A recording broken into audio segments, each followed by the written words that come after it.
Hello and welcome to another edition of Passion, Purpose and Grit.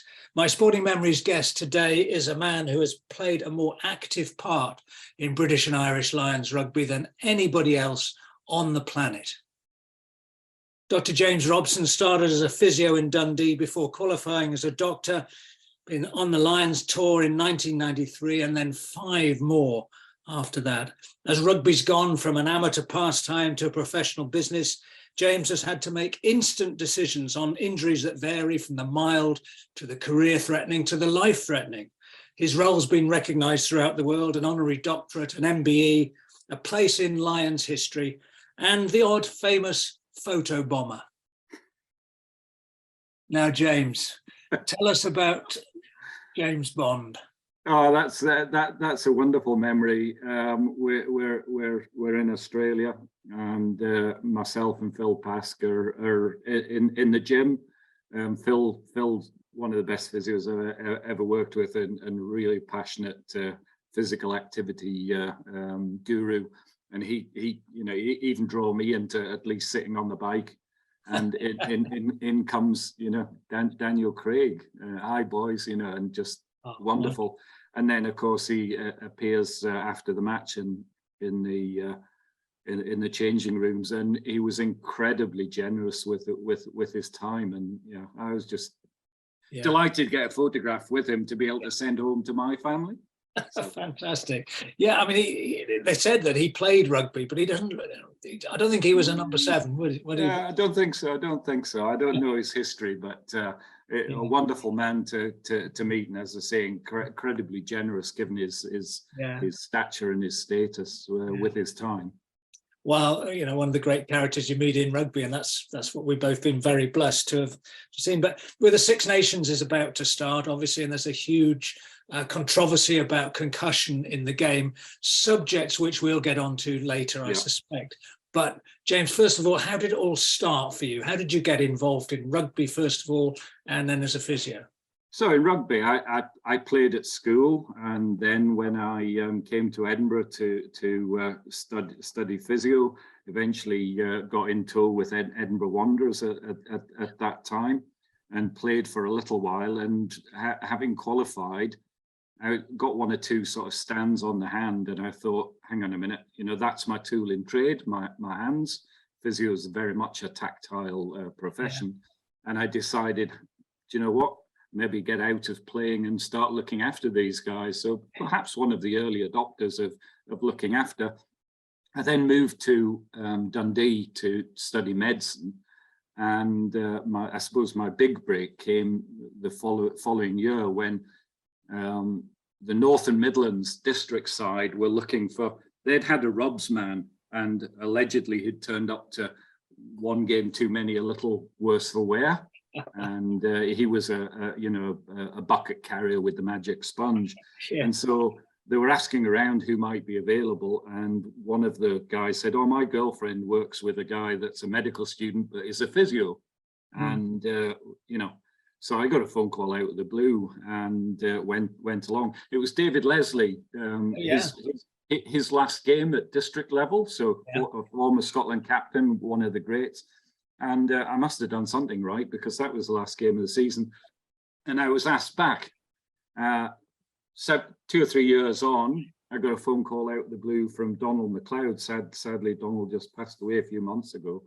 And he was honorary medical officer for Scotland. He said, I've been following your career. Our physio can't get time, because in those days it was amateur. You used your holidays. You use your holidays to service everything. And he said, the physio can't get any time off the NHS. Would you be available to go to Canada and the States with Scotland? I thought that would be a one-off. Yeah. When I came back, the physio had decided to give up NHS and became the Rangers physio. So he moved into professional sport, and it was World Cup year. So I got asked if I could do the World Cup. And it's just gone from there. It's just incredible. I've just been immensely lucky. But physios, I mean, as you said, there was when I remember playing games where some bloke came on with a bucket and a sponge, and slapped it on wherever it was. Where's it hurting, son? Slap the water on. Now you can get on and play. I mean, physio's come an awful long way since those days. Yeah, I mean, you could see the magic that happened. You know, it's a case of being a large character, telling people they're fine, and then believing you. And if you make the water cold enough, of course, then they actually want to get up and run around. So. Yeah, but obviously right from the beginning, your trade was a lot more than that. But physio's still come a long way in terms of the science and the research and the treatment. Absolutely. Yeah, and it was very anecdotal. It was almost, you know, funny story. I never wanted to be a doctor or physio. I wanted to be a vet. And you know, some wag when I said that at a talk recently, somebody said, "Well, you've ended up standing in a field looking after guys behaving as animals." So you know, there's a certain validity to that desire. But yeah, physio and medicine, sports medicine in particular, have come on leaps and bounds. And yeah, there's still that physical aspect. I've just been, you know, we're in camp at the moment, my two physio colleagues, and we've got a soft tissue therapist, all being hands-on, and there's something about that interaction with human beings that just gives that degree of comfort. But behind that degree of comfort, there's an immense amount of research now, and in particular, how we rehabilitate, how we bring people back from the brink. So yeah, no, you're entirely right. Things have changed out of sight. And the acceptance of medical specialists, of physios, of doctors has moved on. I tell a story. When I first went on my first England tour, the RFU had to choose between taking a doctor or a physio. We weren't allowed to, and they opted for the doctor because the physio had been on the last tour. I was very lucky because I'm doubly qualified. For a while, I was doing the sevens as well, because in essence they had a doctor and a physio, but paid for one, despite my assertion that they should be paying me twice. Yeah, absolutely right. Did you practice as a doctor, or have you? Yeah, sorry, I practiced as a physio. So I trained as a physio first, and in fact I was the first male physio to train at the Edinburgh School of Physiotherapy. I think they'd gone for 129 years without training a male physio. So in essence, it was when the Equality Act came in. So I was very lucky there. I was in a class, I think, of 33 girls and myself. So yeah, that was quite illuminating. But yeah. Trained and then worked for a couple of years at the old Royal Infirmary in Edinburgh before then moving to Dundee to do my medicine, but kept up working as a physio in the first 3 years. Of course, medicine is non-clinical, so I was very lucky because I'd be working in the hospitals. Yeah. And I remember the first time I came with my medical clinical group onto one of the wards, and one of the sisters, the ward sister, spotted me and said, "Oh, James, the very man, could you see the lady in bay one?" And I then had to admit that actually I was a medical student, and I thought I was just a physio that seemed to, you know, come and go quite a bit. So that was quite funny at the time, and I wasn't able to treat that lady. Yeah, but it is very rare, isn't it, for physios to move on to? There's not too many of us. I think when I trained, there'd been something like 6 of us. And my 5 predecessors, 4 had given up clinical practice, and 1 became a GP, much like I subsequently did. There's 1 or 2 more that, you know, there's a few people around that have done one specialty and then the other. It's always stood me in good stead because I've never, as I said, been afraid to get my hands on, and also just means that I can still help out. I can do a bit of the strapping, I can do a bit of the massage. Yeah. And is there a sort of career path, or you've explained that really it became a series of almost accidents in a way? Yeah, it was. Yeah, that was set out. Did you ever set out, you know, with this sort of, I'm going to move from this to that to the other? Absolutely not. Yeah, I always wanted to. We had a wonderful family GP, and initially I just thought I'd never get the qualifications to do medicine. And what could I do that I might get in? So I chose physiotherapy. I've never regretted that. and then I did my medicine. Now there are prescribed pathways, less so with physio. So physio, you can do your general stuff, and then it's up to you which direction you go in, and you can get into sport. With the medicine side, there is now recognized specialty, and you can get through. I'm very much a dinosaur, so I'm in the previous era that it's just been a progression, and I've allowed that. But so I could never be a formal consultant in sports medicine. I don't have that standing with the GMC and the authorities. But I live on my experience, and I've no reason to do any more exams. I think I've done enough. I'm getting past the point of wanting to. Yeah. It doesn't stop you studying. No, of course. It doesn't. Every day is a learning day, but it just means that I don't want to do any more formal qualifications. I think my next formal qualification will be retirement. Yeah. And how has the medical treatment changed? I mean, when you first became physio and doctor, I mean, you mentioned a staff just now. This is for a week in camp with the Scotland team. So the numbers, presumably, as well as the expertise, has changed hugely. Yeah, well, very much. I was almost a lone practitioner, so I would look after Scotland in the early 90s, and for most of the week it would be myself. Bearing in mind the fact that I was physiotherapist, and I could also do a bit of the medical side, but then the doctor would come in towards the weekend. But we didn't have a masseur either to start with. I remember going across to France in Paris for one of the games, and I had 25 players to massage on Friday night, and you're just in bits by Saturday morning. So it's an accident. Now we bring in massage therapists. We've got a soft tissue therapist. I've got 2 physio colleagues. Some of the international teams perhaps had 3. I'm the doctor when we go away, or if teams visit us. Of course, we provide extra support, and we're very lucky. It's an international pitch side. You've got a myriad of support, and that can make a world of a difference. These are people that you see just infrequently, but it's like you've never been away. Perhaps my biggest hour of need for help was in Wales when Tom Evans had a horrible neck injury. Yeah, and that coming together of the different medical teams, so the Scotland medical team, myself and the physio dealing with them, and then calling on the pitchside care team that you've never worked before, and then instituting a package of manoeuvres and care that effectively get a young man who's in a perilous position off safely. It shows how collaboration and how training goes. We've now got dedicated training courses for people who wish to work at pitchside in collision sport, akin to the kind of paramedic training that you get for going on ambulances, this sort of thing. So medical guidelines have changed out of sight. Collaboration in particular with special specialties such as orthopedics. The surgery that some of these guys get has changed out of sight. What might have been a career-threatening injury is now almost routine in some aspects.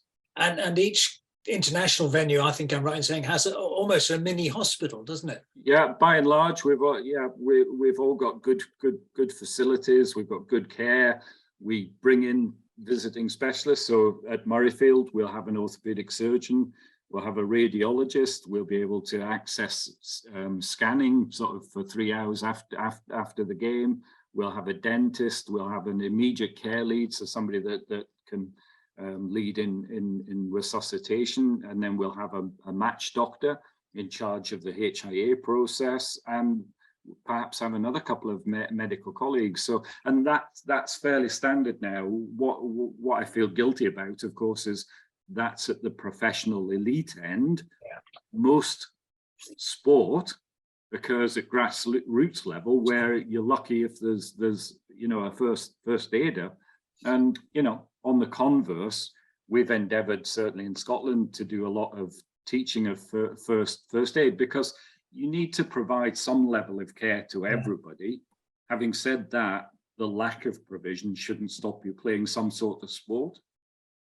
And how has it changed since those early days when you first got involved in international sport? It's obviously changed out of all recognition in terms of what's available, how the treatment works. Let's go to the time element. Let's go to the time element first. Alastair, apologies, I forgot to turn my phone on quiet. Yeah, I used to be able to service the international team and the club team with my annual leave. Right.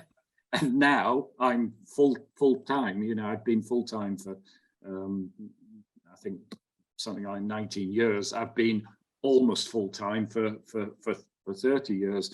But now, you know, we come into camp on Sunday for the Six Nations, and basically I perhaps get home for maybe 5-6 nights over the next 9 weeks. You're in that, and that's a 24-hour commitment. It's, you know, got a phone call last night, 2 o'clock in the morning, just not feeling well. It's a phenomenal commitment, but it's one that you willingly do. But I think people from the outside don't quite realize just how intense and how intensive that commitment is. As far as the kind of specialty of medicine, it's just, you know, you can make a difference with medical advice to some very simple illnesses, which would otherwise stop people turning up on Saturday for the international, if this was the England weekend, for instance. So having that availability, it almost feels like overkill most of the time, but it does mean that the players are very lucky. They get the best of care, and that enables them to play when they might not otherwise play. You know, that I treat a diarrheal illness, you know, somebody's got a gut upset. If I don't treat them, if I don't give them effective advice, and they get dehydrated, and then the performance drops and they just feel lousy, if we can get on top of that straight away, then perhaps only lose a day and they play at the weekend. Now, it doesn't always go swimmingly well, and you know, we as team doctor, you don't know everything, but you have an awful lot of people. It's a bit like that advert. I know a man who does, or I know a man who can, or I know a lady that can. You develop such a network of extra people that you know. My wife's a GP. I was looking at somebody the other day and I said, do you know what? I'm not quite sure. Do you mind if I phone my wife? And they sort of looked at me and I said, she is a doctor. Yeah. And by the way, she's not going to know who it is. I just wanted to have a look at this rash. And yeah, we got a second opinion. You know, technology, you're talking about advances. Perhaps the biggest advance is technology. It's routine access to scanning. It's the ability to send those images to anybody in the world and for them to give you an opinion. It's, you know, like I just illustrated last week, you've got somebody with a rash. I'm not quite sure what this is, but I think I know somebody that does. Give them a phone call and use FaceTime or WhatsApp or whatever. You know, there are other media out there, but it's remarkable, and that has helped us enormously. Yeah, I mean, all this seems joined up and no brain, if you like, but presumably there was a certain amount of resistance along the way from the old backwoodsmen of the rugby unions. Oh, undoubtedly, but yeah, it seems, you know, for me, it's lost in time. It's as we talked about earlier before we came on. You cannot remember everything, and just discussing it is bringing back things that I kind of hidden in the darkest recesses because I don't need that just now. But yeah, no, we have, and there's always resistance. There's always, well, we don't need to do that, and then, you know, a year or two on, you realise actually I wished we'd done that 2 years ago. Yeah.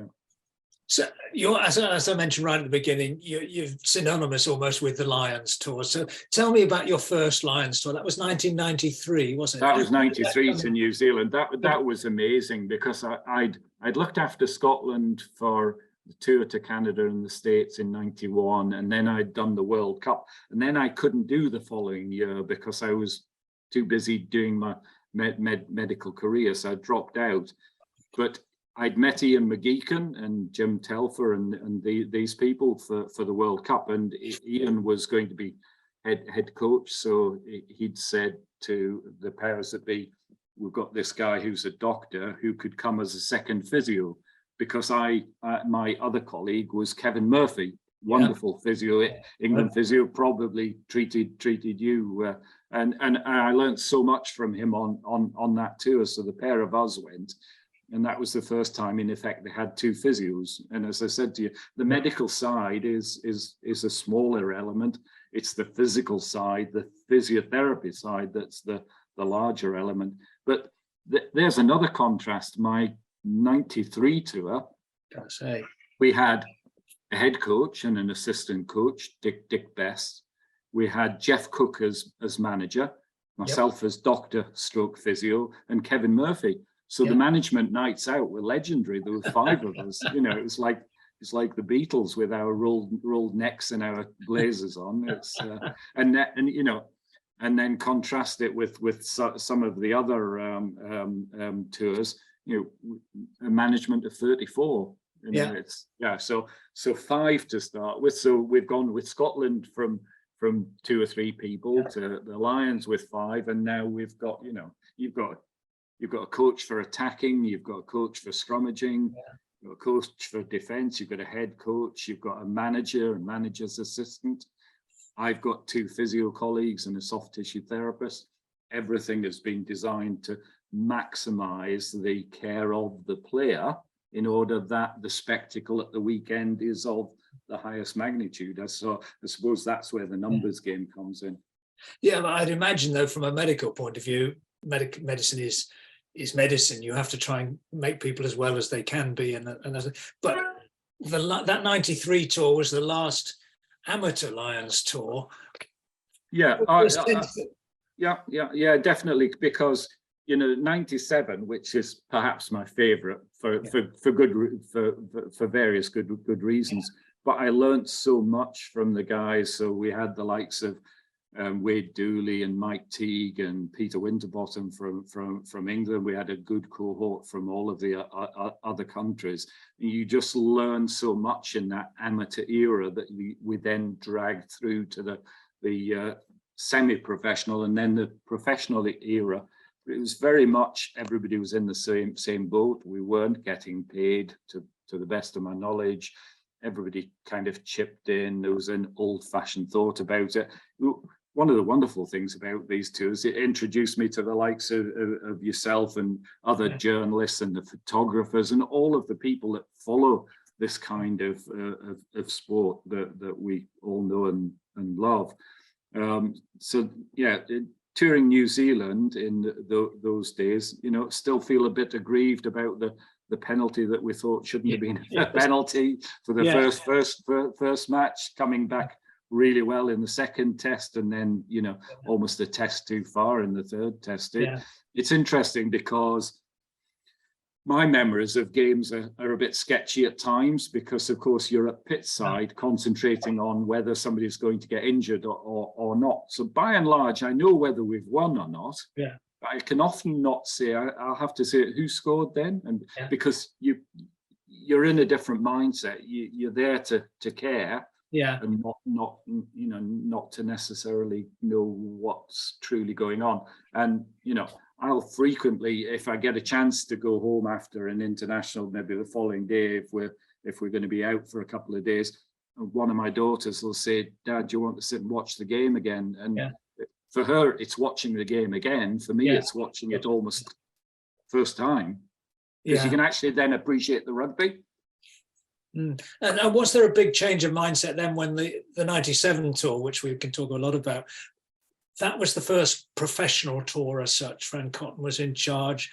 And was there a change of complete mindset to the 93 one, or was it just a gradual? No, I think it was gradual. The wonderful thing about that tour is we got the likes of Alan Tate and John Bentley coming back from rugby league, because Union had started to pay, and we had the continuation of the coaches. So we had Jim Telfer now as ex-Lion, and a previous coach was now there in tandem with Ian McGeechan.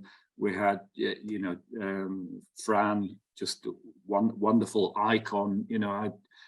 I was in my element because, of course, between these two tours, I was mixing with people who were my idols, when I was young and wishing to play. And it was almost imperceptible, but there was definitely a change in the professionalism, in the way that people were trained or training. And that, as I say, the rugby league element, the training in the gym was led by the likes of Tatey and John Bentley and Mr. Gibbs, and these people made a massive difference. But the pure union players were very much, wow, this is great, and just like sponges and taking it all in. And then it just evolved. And was that the toughest tour? I know you said it was the most memorable. South Africa, hard grounds, tough opponents, and you had injuries, not just to Doddy Weir was one of them. Yeah, I mean, that must have been awful. Yeah, Doddy, I sat beside, so I got to know Doddy on my first Scotland tour because he sat beside me on the plane to Calgary and then on to Vancouver. And I'd never met anybody that was so stick thin and so tall, but could eat so much. And he ate half of my meal on the plane because he managed to get somebody to distract me. And when I came back to my seat, it had gone. And he was full of life, an absolute, a wonderful man, and great man, sorely and sadly missed, and a true legend of the game. Having him and losing him to an act of skullduggery was just heartbreaking. And I look back on that and actually telling him after the game that effectively that was the tour over. Sometimes clinically you just know an injury. A lot of people say, oh, well, need to get a scan first. The scan is really there just to give you that true extent of the injury. Perhaps if you stick with your clinical acumen, then it's, and I think perhaps maybe I was a little bit brutal because you'll have seen the Living with the Lions video, and we actually tell you, and then there's a moment of kind of reflection from Doddy, who suddenly realizes that's over. But underlying that was just the fact that it was an act of foul play. Absolutely, and that's just hideous. And that's the kind of thing that I truly dislike. Entering into any game, any field of sport is doping, cheating in that respect, but more so just actually being the pure brutality of it. So so you asked the question, was it the hardest tour? I think it was, because of course in those days we were still midweek, mid-30s players. We're playing in effect you're playing test matches twice a week for the first part of the tour. You've got injury and sending people home. You've got new people coming back in. You're looking after the staff. At one point we had I think towards the end we had a list of something like 20 people on a 36 roster were carrying injuries of one sort or another, and we didn't have the numbers. We had myself as Dr. Physio, we had another physio, and we had Richard, who was the England masseur at the time. And between the three of us, you just did it. But you reflect and think, wow, if we just had a little more help, might it have been different? Doesn't matter. We wouldn't want it 97 to be different, because the beauty of 97 was it was a win in South Africa, one of the toughest. But all three test venues for the Lions are the toughest places to go. But I would argue that it's even tougher in South Africa than it is in New Zealand. And professionally for you, I mean, there was also that awful incident with Will Greenwood, which was a midweek game up in Bloemfontein. Yeah, it was up in the high belt, and it was like playing on green concrete. I remember the ground was incredibly fast but incredibly hard. It was against the Cheetahs. And he was just unlucky. He was tackled, but the guy got hold of his sleeve and in effect used his momentum to whip him over, and it was almost a whiplash effect, and he just struck his head on the ground. And the frightening thing there was this preceded the the real backup that we've already described at international level. And I kind of, we're getting to the side of the pitch expecting somebody else to take over and realizing that I was it until the ambulance came. So, yeah. Yeah. When you saw it happen, did you immediately think, gosh, this is serious? Or yeah, sometimes there are certain collisions, there are certain incidents where you're running towards it and you know that this is not good. Fortunately, they're very few and far between. We've spoken about Tom Evans, Will Greenwood is another, and I've been lucky. I've done more than 30 years at this level, and really only a handful of truly awful thoughts. But it's a long run across to the other side of the pitch, and all of the time you're just thinking, what if? We were lucky. Rob Wainwright, who's medically qualified as well, was playing in that game, and popped him into a position of safety. And then we were able to extricate him. Whenever I think about it, I just remember the reaction of Will's mom, and he'd come out of the stand and was close to the pit side, and just her howl of anguish. I'll never forget.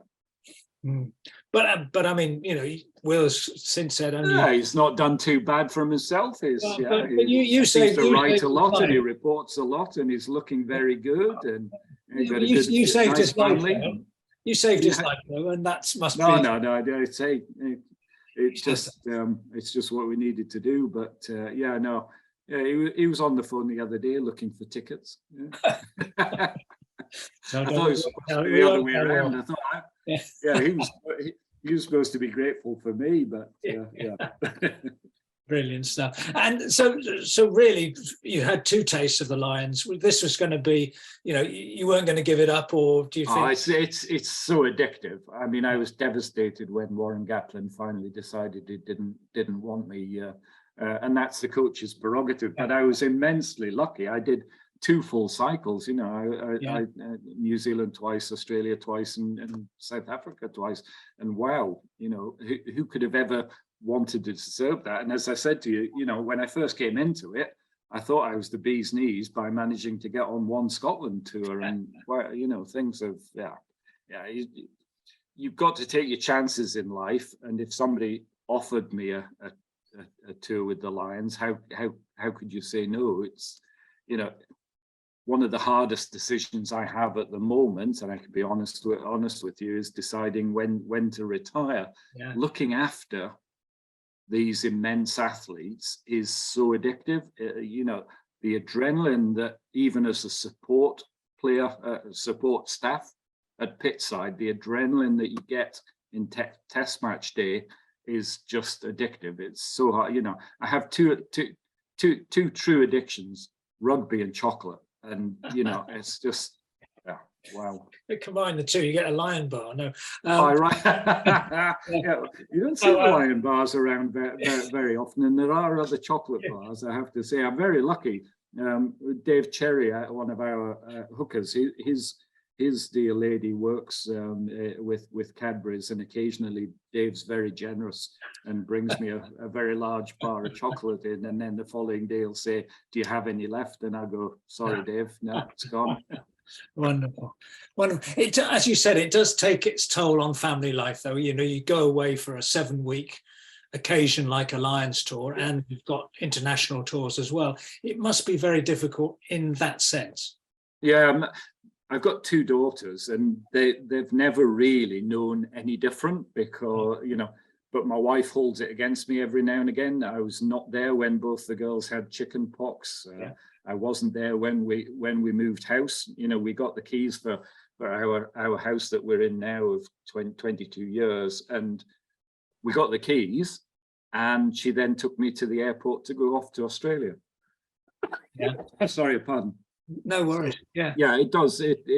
And you have to try and facilitate that with the modern day players, because many of our players now have got young families, and you can see that difficulty they have. So by and large, we've got very much better with knowing that we need to give people time, knowing that where possible we've got to involve families, bring them in for a barbecue, something simple. Or if we're at home at Murrayfield, make sure that they're well looked after, because if you can look after the family, you take a massive strain off the player. Yeah, yeah. It also pertains to the staff. So, you know, people often lose sight. We talk about player welfare in its widest sense, and I'm talking about, you know, perhaps mental health and stress and alleviating stress, looking after families. Most of the support staff have families as well, and you know, I've reckoned that in my relationship with Christine, we've probably been apart for more than a third of our married life. Gosh. Just on tours. Yeah, absolutely. And presumably you mentioned the family aspect. And do you find yourself becoming a counsellor as well as a physician? And player the other day, you get this frequently. You're not just the team doctor, almost you become their doctor, because they know that they develop a bond and perhaps a trust and a mutual respect.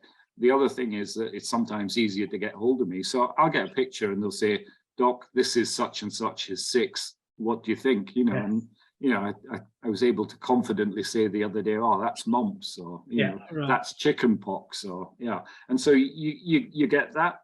Players will ask you about, you know, perhaps they're having difficulty conceiving, so they'll ask you about it, fertility, infertility, that kind of subject. So there's never a subject that isn't mentioned. It's a phenomenal job to have, being a team doctor, because they almost expect you to know something about everything. But the other thing is you become an intimate keeper of their innermost secrets.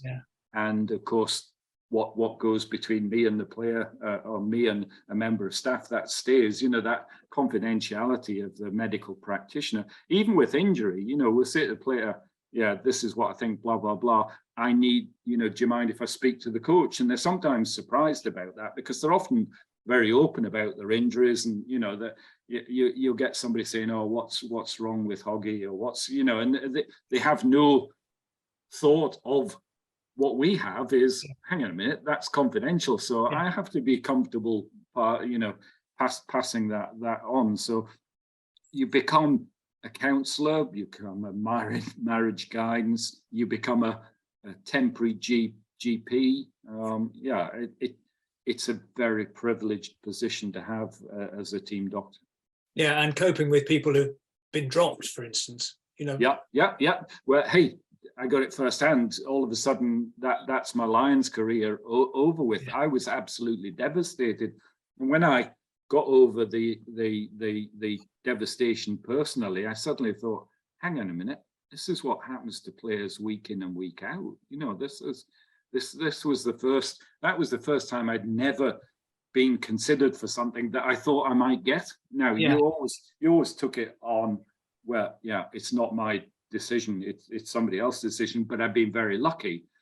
But all of a sudden it struck home how it must feel for players to be deselected or not selected. And I'm hoping that you know, personal angst has helped me understand more just how the players feel.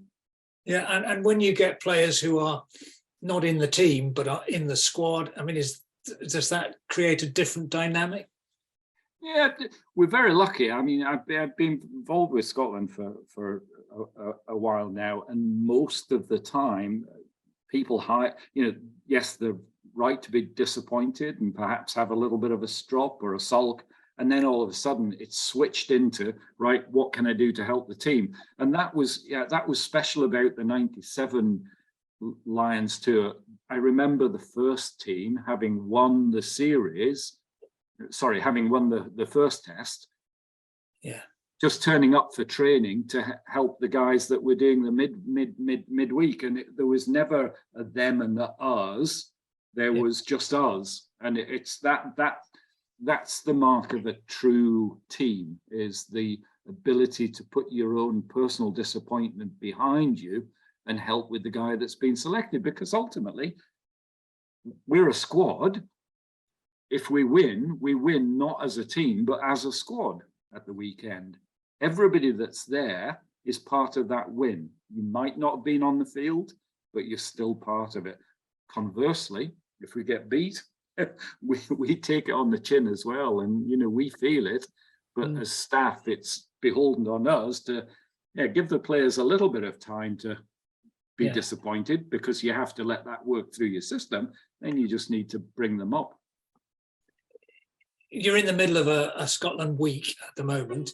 How does a week, particularly an international week, does it have a natural rhythm, or is it always? It does. So this week and next week actually slightly abnormal. We're going to Spain on Sunday. So there's a point in question I'll come back to in a minute. So we came in on Sunday night. The players came in on Monday because we had Edinburgh versus Saracens on Sunday. So, you know, those guys were playing late on Sunday, so they didn't come in. And this is the week where we can have the exiles. It's the so-called regulation 9 week. So we've got, I think, about 14 exile players, and you know, we've got a squad of 40 at the moment, so a lot of people to deal with. The first day is all about just reconnecting with each other. We bring in an outside coffee barista, and she does all our coffees and a bit of cake, and we have an hour or two just mingling and catching up with each other, because we haven't seen each other for a couple of months, and some people are back in the squad, like Sean Maitland hasn't been in for a couple of years, and you know, so it's catching up with old friends. And then there's some rugby meetings, and then we just get together. Today it's been about being in the gym, having some team meetings. We've got rugby this afternoon. Tomorrow we've got gym and rugby. Then the boys, the exiles get back to their own clubs. Some of the Scotland-based players will get back to the clubs, and they'll play this weekend. On Sunday we meet again. We're out to Spain for a little bit of warm weather training. Hopefully it looks like it's like 16, 17 degrees and sunny is the forecast. And then from there we go straight to England for the biggest match of the year for me, is the Calcutta Cup. And so that's wonderful. We come back late after the game on Saturday, and we're in the hotel ready to switch our focus to the Wales match at home. We've then got a Fala week, and then we've got the French week, and then we've got a Fala week, which means that we're not training as intently. We don't have our exiles, and then we've got 2 weeks to finish. You know, all of a sudden it's 9 weeks, as I said, with just a few days at home in between, and it's almost like a Lions tour in its intensity and its time management. I mentioned Sunday off to Spain. My wife's birthday is the 29th of January, and of course that's just a nightmare, because it's always related to Six Nations.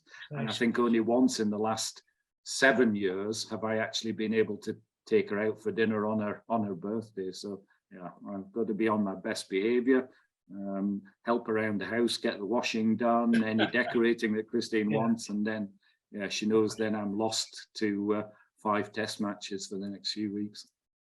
So well, let's talk about the test matches. Scotland, you said it's the biggest game, is the Calcutta Cup. To me, it's the biggest game. It's just that rivalry. It's that history.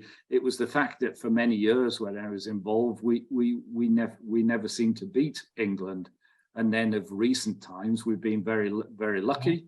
The boys have played immensely well, and then to get the win down in, you know, one of the most exciting games, of course, was not that long ago, where we're 31-7 down at half time, and the second half is just the most crazy, astonishing. Yeah, my wife tells the story that she's watching it, and one of our next door neighbours phones and said, "I'm turning it off," and 15 minutes later, Christine's on the phone saying, "June, turn the telly on, turn the telly on." Something strange happening, and yeah, that was just immense. Of recent times, we've struggled away from home, but we've now beaten England away, we've beaten France away, we've beaten Wales away. It's a while since we've been Ireland away, but of course Ireland's at home. That's the magic of this tournament. I think this is almost better than the Lions tours. For me, are still the pinnacle, because of just bringing all 4 home nations together, and just the intensity that that it engenders, but year on year, Six Nations is just immense. And when it comes round, it's real, you know, hair on the back of the neck, standing up time. It truly is, because everybody's so interested. You've got sellout crowds, got so much chat around it. And you know, for me, I'm rubbing shoulders and meeting people that I haven't seen for a year, or that I haven't seen since I was on a Lions tour with, you know, go down to Wales, or Wales come to us, and there's Prav, Bob Stewart, used to be working in Scotland, is now in England, physiotherapist. You meet the Italy guys. Yeah, it's just, it's wonderful. Yeah. But is there a sense that rugby's had a bit of a crisis with this concussion? Absolutely. Alastair, there isn't a day goes by where I don't have some form of contact that has the word concussion in, and pardon the pun there, contact and concussion. And, you know, we're still massively getting to grips. You've seen the controversy that's been engendered by the RFU's announcement of changing the tackle height for the community game.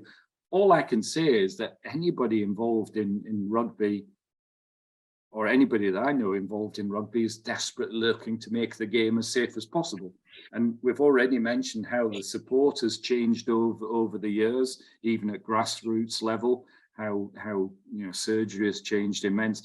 We've still to fully get to grips. So you know, it's about education, it's about informed choice. It's just, you know, we've just got to do something to protect everybody. Yeah, and when you're on the sidelines, can you, what we're watching the game, you can say that's a serious one, or can you see from a distance, or do you have to go and? No, it varies. I think it varies with your experience. I do think that some of the more experienced people can spot things that other people perhaps miss. But as I say, in the elite sport, even with the aid of technology, there can be controversy. And sometimes, you know, the best will in the world, something is missed. All I can think of is that we treat it now in a more serious vein than when I first started playing myself. And we hopefully have changed the culture, but we can't stand still. We've simply got to keep going. We've got to keep looking, what else can we do? What else can we change to make the game safer? You know, what is it that we can help to keep the players safe? Have you got a recommendation sort of on the tip of your tongue that you would like to see happen? I would love to have a magic wand and be able to change it. I think educating people to, you know, we have definitely changed the culture.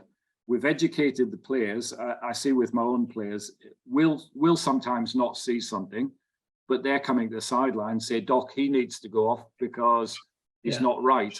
As in, they've noticed something changed in their personality, or the fact that they didn't understand a call, or they didn't call the line out correctly. So we've got that. The players know that they're not only got to look after themselves, but they've got to look after each other. And then we've got the layer at the sidelines where the physio and the doctor has, you know, a very high standard of training. And then we've got people watching the video, and we've got video doctor or video analyst looking, and it's all of that interaction. And even with that, it's still not perfect, because we're dealing with the human form. We're dealing with humans, and we're not dealing with robots and machines.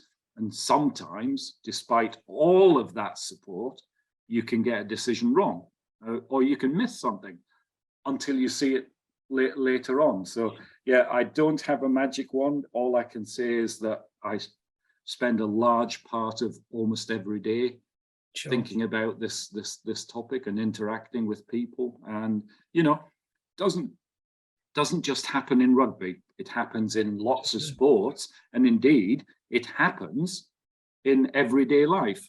The first time I was truly aware medically of somebody having a problem, having been concussed, was a little old lady that had been involved in a car accident. She came to see me as a general practitioner and said, look, I've had this symptom and that symptom for 4 months now. And I referred her on to a specialist who pinged me a letter back. And I remember the first line of his, and he said, surely, James, you recognise that this is post-concussion syndrome. that was new to me. That was new. He was being very kind. It was because of the context. And it was a very gentle way of telling me.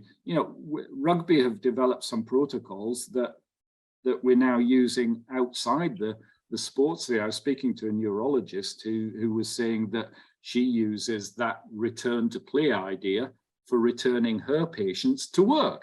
Yeah. This idea of graduation. So, it's a case of sport helping community and community helping sport, and you get that integration. But there's no perfect answer at the moment. We've got studies that are showing perhaps that there are long-term benefits, but there are also long-term ill effects.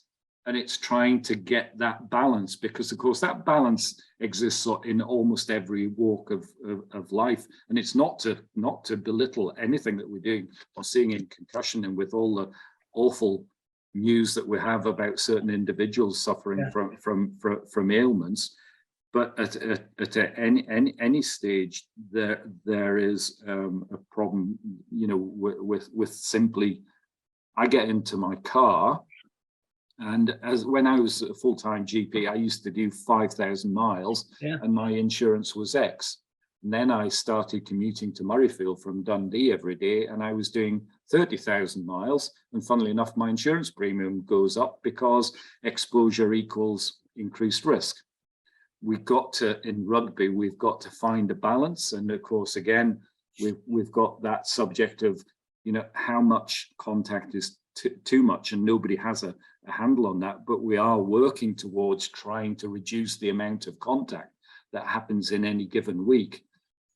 Chris Patterson, one of my favorite all-time players, he said in a podcast a year or so ago, you've got to condition the body to avoid other injury, and so you need an element of contact. But he agreed that, how do we bring down that? The World Rugby put out a very good document a few years ago about monitoring training load and the rigors of that. So again, we're engaged at the moment with studies using instrumented mouth guards. We've got GPS, we've got video technology. We're trying our best at the moment, but our best hasn't yet been good enough to get to that point where we can be satisfied. I don't think we'll ever be satisfied, because life is like that. You're always looking to improve what you do, and I think that we're always looking to improve the status of player welfare, and we're always looking for ways to treat people and make them better, more safely and quicker. That's human nature. But when you see, when you see someone like Steve Thompson and the struggles he's going through, and obviously he was on the Lions tour, and that Lions tour you mentioned in '97, Jim was very keen on scrummaging, wasn't he? So there's an awful lot of that sort of collision. That revised the way you think about it.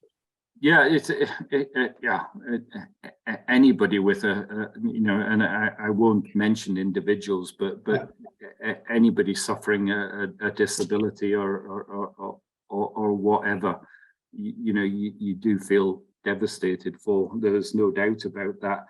What we don't know, in many years gone past, we don't know what was best bet, or what we did was seen as best practice then. When you look back with the retrospectoscope, things appear differently. All we can do is try and to learn from the past and take those lessons forward with us whilst we improve. My feeling is that the blame game is it's counterproductive. We can say this should have happened, and it's happened. We now have to deal the best we can with those people like Steve Thompson and others who suffered chronic CTE, whatever it's called. And we also have to make the game safer for kids like my grandson. The next generation, because if we don't endeavour to do that, then our game, will fall by the wayside.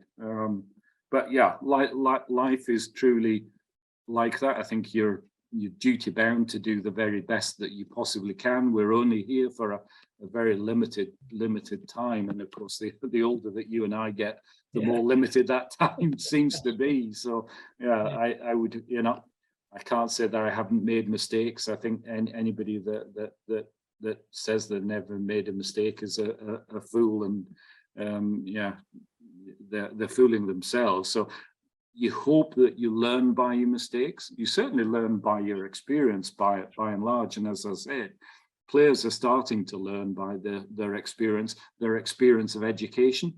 The better that we can educate people, that people can spot things early on, and we can remove people to a place of safety. That's one aspect of it, and that has changed in my lifetime immensely. You know, when I first started playing, somebody got concussed. It was a laughing matter. People go up and, you know, and you think, oh my God, did we really do that? Yes, we did. Yeah, but things have changed, and changed for the better. Lots of other things we did back in the 70s and 80s and that sort of thing, which... So some of them, what goes on tour stays on tour. Exactly. And looking back though, in general, about your life in go far, your Lions tours, and just got, what have been the highlights? What have you taken away from it when you get to that bit with your pipe and your slippers and you're chatting away, saying, you know? I think to me, it's just the friendship of the game. You know, I was one of my favorite, I keep saying about favorite players. I've got a lot of favorite players, but Keith Wood phoned me just a few weeks ago, and I said, how can I help you? And he said, well, you can't help me. I'm just phoning to see how you are. And you know, that engenders what rugby's about. You develop that kinship and that bond that transcends the years. And as I say, you know, it's wonderful. And it was never more so illustrated with the Lions 97 reunion, where we were very lucky Doddy got there, and most of the squad and the backup people got there, and it was like he'd never been away. And to me, that's what rugby as a sport does. It gives you that friendship. And so the near future for you is you're going to continue as Scotland's doctor through... Yeah, so Six Nations, and then see what the summer brings, and then World Cup, and then we'll take it from there, Alastair. But at some point, the fairy story for me has got to come to an end, and it's somebody else's turn. It's just very difficult to let that pass. And what piece of advice would you give to that person when they come along as to how to approach the job? Do your very best to look after those that you're in charge of, and above all, enjoy. Fantastic. Thank you so much indeed, James. It's been an absolute pleasure to talk to you again and catch up with everything. Wish you all the very best in the Six Nations. Don't wish Scotland all the best necessarily this Saturday, but that's another matter. You're entitled to your viewpoint, Alastair. Yeah. Brilliant stuff. Thank you so much for joining us, James, and all the very best indeed for the future. Thank you so much. Cheers, Alastair. Bye-bye. Bye-bye.